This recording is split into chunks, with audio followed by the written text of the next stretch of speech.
Hello, I'm Carol Ann Hall with PWC, and this is Charles Johnson, Facilities Maintenance Manager, and today we're going to be talking about our green initiatives at PWC. Charles, why don't you tell me a little bit about what you do here? Well, my department maintains the buildings and grounds for PWC, particularly the air conditioning systems, the lighting systems, and we ensure that everything's operating efficiently and effectively. So you probably see firsthand these green initiatives and how they affect PWC. Yes, that's correct. Awesome. Well, I know that PWC's operations complex was built to be environmentally responsible. Can you explain the design features to help minimize PWC's environmental impact? Yes, one of the things PWC was to locate the warehouse on the main complex with our main operations so that we save a lot of fuel and energy by having everything consolidated on one site. The buildings were laid out to maximize open spaces, to conserve trees, to conserve the waterways, and to minimize water runoff, stormwater runoff. All the buildings have white reflective roofs that reduce solar heat gain. The commodes and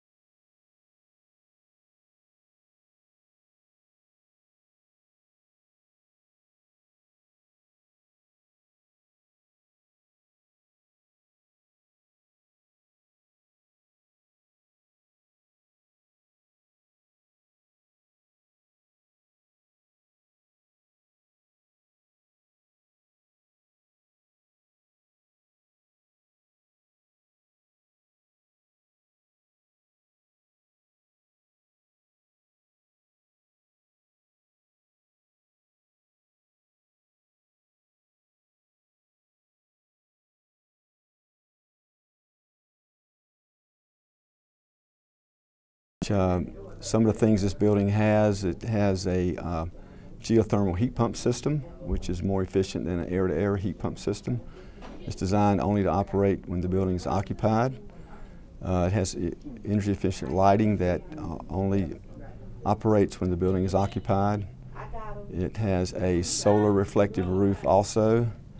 It has parking for ride sharing for van pools and carpoolers to promote ride sharing. It is located on a public transportation route, which is one of the features of being LEED certified. It has low flow commodes and waterless urinals. At least 25% of the construction materials were recycled materials, and the construction waste, at least 20 to 25% of that waste was recycled. I know in addition to PWC's buildings, we also employ many large trucks and vehicles. Can you tell me how PWC minimizes the environmental impact in regards to fuel emissions as well?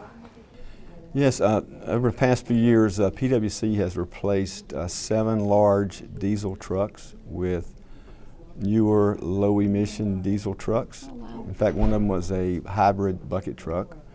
We have replaced propane forklifts, 2 of them, with electric forklifts.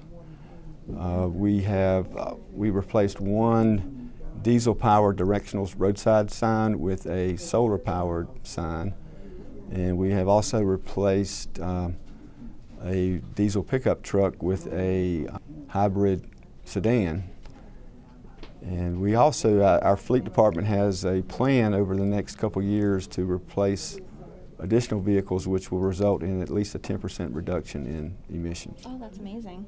PWC has a reputation for promoting conservation to its customers. Can you tell me what PWC does to conserve internally as well? Yes, well, we have what I consider to be a strong recycling program. We recycle office paper, newspapers, aluminum cans, plastics. These are all picked up. We have places for staff to deposit these items. We also have agreements with local vendors to pick up used tires and to pick up used motor oil. We also recently installed low emission heaters in our fleet department in one of the buildings that uses used motor oil to provide heat in the wintertime, which saves us money and takes care of that used motor oil. We also have an energy management system for our administration and operations building, which ensures that our heating and air conditioning systems operate as efficiently as possible. We recently completed a retro commissioning project which involved hiring an engineering consulting firm to come in and look at our operations, primarily heating and air conditioning, to find ways to save energy. And as a result of that retro commissioning, we identified about a dozen ways. Some of them were operational changes and some of them were capital improvements to save energy. And after we've implemented those changes, it appears that we'll see about a 20% reduction in our energy consumption in 2015, which will save us approximately $40,000 to $50,000 per year. Wow. What are some tips that you could give to PWC's commercial and industrial clients how they could conserve and save money in their businesses?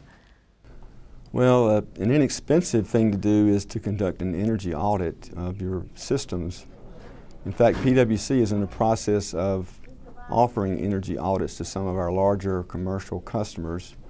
This is being done in conjunction with NC State University, and it is being scheduled as resources are available and time is available to complete these studies. A little bit more involved is a retro commissioning study, which the way we did ours, we identified some things we thought we could improve on or conserve energy, so we developed an initial scope of work and qualification requirements for a firm to do this for us. And then they helped us develop a scope of work to do a full retro commissioning project, which resulted in the energy savings measures that we came up with.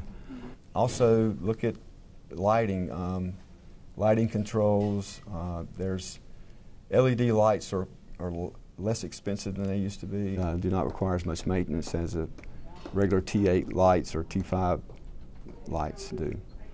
I'm really learning a lot from this conversation. Are there other things that you think we need to know, other recommendations that you might have?